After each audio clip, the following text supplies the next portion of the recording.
میشه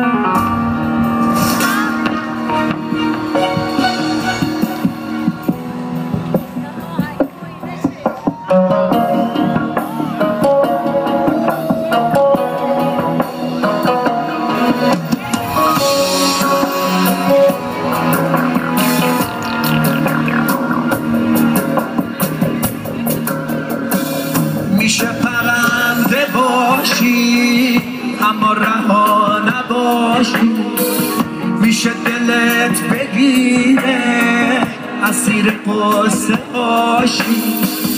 حالا که آسمون دنیای تازه ای نیست، اون وقت که جا بشینی برق گذشته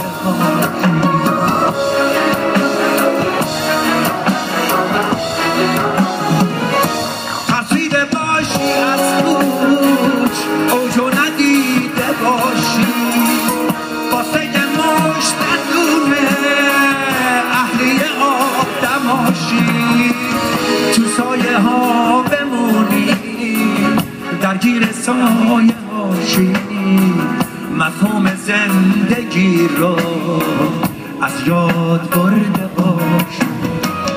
دلت بخواد دوباره از ته دل بخونی، از ترس ریزش اشک